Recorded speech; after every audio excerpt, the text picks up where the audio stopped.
Welcome to Presha law tutorial. Hello learners, कैसे हैं आप? आई होप आप अच्छे होंगे और अपनी स्टडी कर रहे होंगे।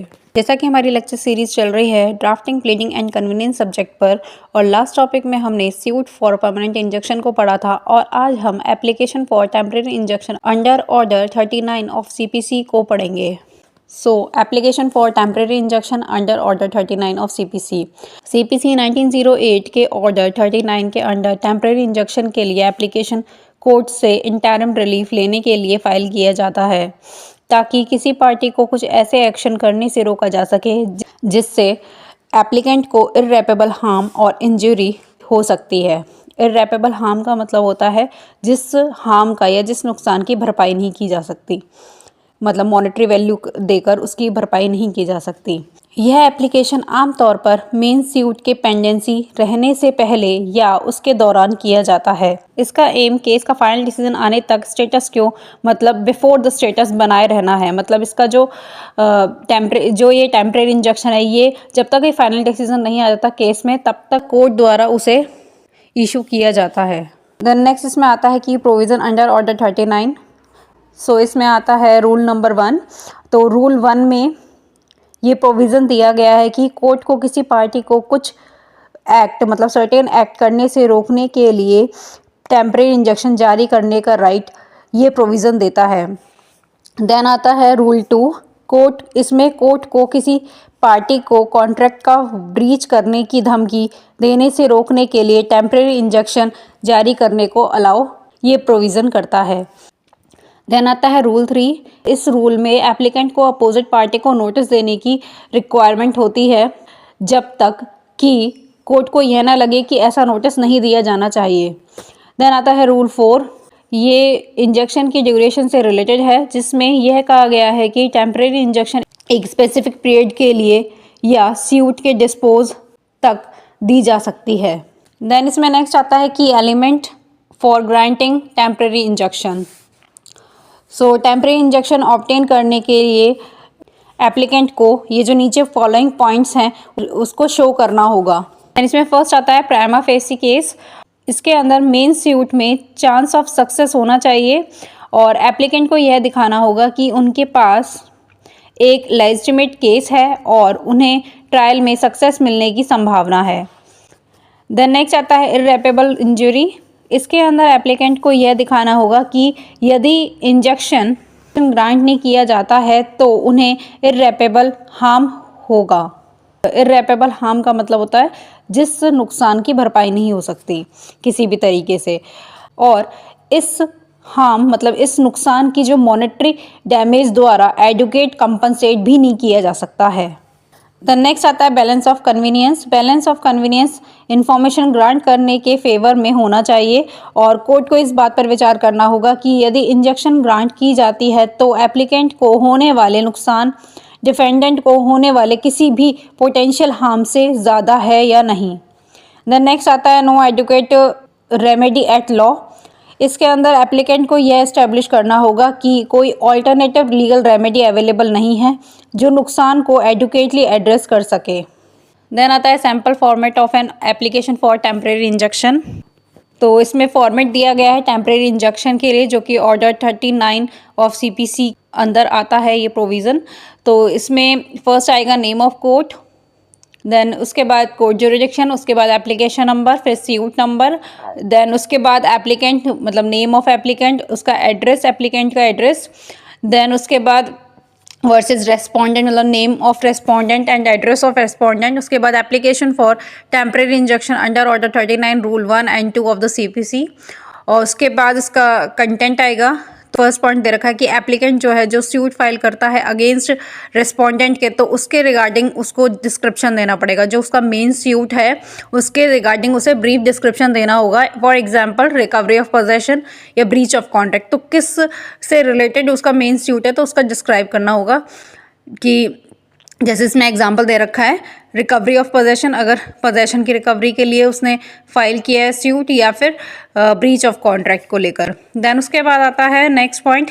तो इसके अंदर कहा गया कि जो एप्लीकेंट है उसको जो भी प्राइमा फेसी केस है, मतलब उसका जो भी चांस ऑफ सक्सेस है, या फिर उसके पास जो दिखाने वाला जो उसके पास केस है वो लेजिटिमेट है, तो इस तरीके से, और जो उसके जो मेन सूट है उसमें वो सक्सीड पा सकता है इन फॉलोइंग फैक्ट से। उसके बाद list of supporting prima facie case आएगा, जैसे ओनरशिप ऑफ प्रॉपर्टी उसके पास हो, या फिर ब्रीच ऑफ कॉन्ट्रैक्ट से रिलेटेड उसके पास हो के उसने कॉन्ट्रैक्ट किया था और ब्रीच कर दिया सामने वाली पार्टी ने, तो इस तरीके से उसके पास डिस्क्रिप्शन होना चाहिए। देन उसके बाद आता है थर्ड पॉइंट में आता है कि जो एप्लीकेंट है जो सफ़र कर रहा है इरेपरेबल इंजरी से, जिसमें जो रेस्पोंडेंट है उसकी एक्ट को डिस्क्राइब किया जाएगा, जिससे जैसे कि डिस्पोज ऑफ प्रॉपर्टी या कंटिन्यूइंग सर्टेन एक्शन, या फिर कोई सर्टेन एक्शन वो बार बार कर रहा है जिससे कि एप्लीकेंट को दिक्कत हो रही है, तो इस तरीके से डिस्क्राइब किया जाएगा। और जो भी इरेपरेबल इंजरी हो रही है उसकी डिटेल्स प्रोवाइड की जाएंगी।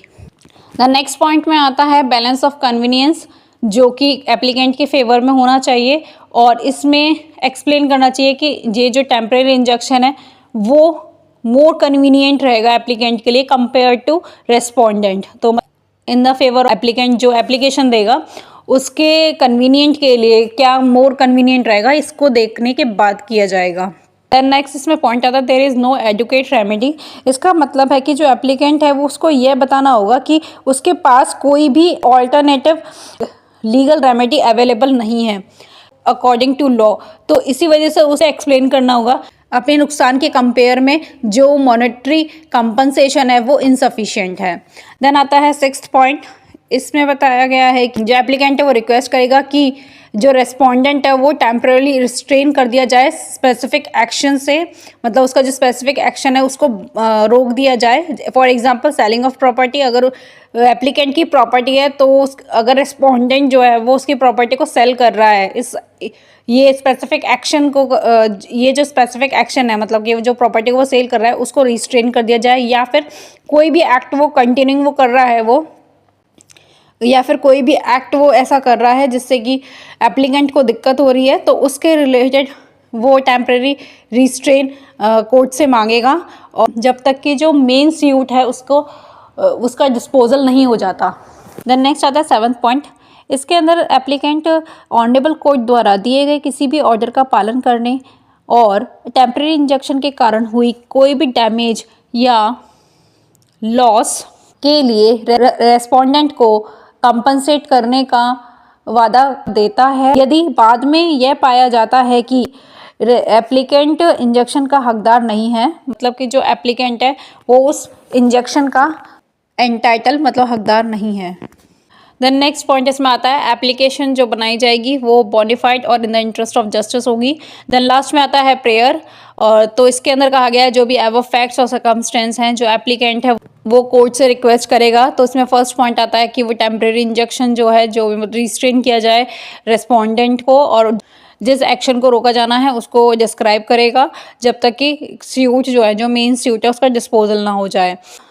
उसके बाद आता है जो ऑनरेबल कोर्ट है वो फर्दर ऑर्डर या सच अदर ऑर्डर पास कर सकती है जो कि in the interest of justice के लिए होगा। फिर आता है प्लेस, जिसमें सिटी का नेम आएगा, और उसके बाद डेट, उसके बाद signature of applicant and applicant और एडवोकेट्स, उसके बाद name and address of applicant and applicant advocates. So इस तरीके से ये स्ट्रक्चर है जो कि एप्लीकेशन फॉर टेम्परेरी इंजेक्शन के लिए ये है। देन नेक्स्ट आता है document to accompany the application, मतलब जब एप्लीकेशन दी जाएगी तो उसके साथ कौन कौन से डॉक्यूमेंट लगेंगे। तो फर्स्ट आता है कॉपी ऑफ सूट, मतलब प्लांट या मेन सूट का डॉक्यूमेंट उसमें लगेगा। देन उसके बाद आता है एफिडेविट, एप्लीकेशन में मैंशनड फैक्ट्स को वेरीफाई करने वाला एक एफिडेविट लगेगा। उसके बाद एविडेंस, कोई भी डॉक्यूमेंट या एविडेंस जो एप्लीकेंट के क्लेम्स को सपोर्ट करता है जैसे कि एग्रीमेंट या कॉरेस्पॉन्डेंस, तो ये एविडेंसेस उसके साथ लगेंगे। देन आता है कोर्ट फी, एप्लीकेशन के लिए जो भी अप्लाई फी स्ट्रक्चर होता है उसके अकॉर्डिंग होगा। देन आता है procedure for filing an application for temporary injunction. So इसमें फर्स्ट आता है फाइलिंग द एप्लीकेशन, एप्लीकेशन को सभी सपोर्टिंग डॉक्यूमेंट्स के साथ अप्रोप्रिएट कोर्ट में सबमिट करना चाहिए। देन उसके बाद आता है नोटिस टू रेस्पोंडेंट, रेस्पोंडेंट को नोटिस दें जब तक कि कोर्ट अर्जेंट सिचुएशन में बिना नोटिस के इंजेक्शन देने का डिसीजन न ले। देन उसके बाद आता है हियरिंग, कोर्ट एक हियरिंग कंडक्ट करता है जहां दोनों पार्टीज अपनी आर्ग्यूमेंट प्रेजेंट कर सकते हैं। देन नेक्स्ट आता है कोर्ट ऑर्डर, एप्लीकेशन और आर्ग्यूमेंट पर विचार करने के बाद कोर्ट टेम्परेरी इंजंक्शन ग्रांट करने या डिनाई करने का ऑर्डर जारी करेगा। देन लास्ट में आता है कॉन्क्लूजन।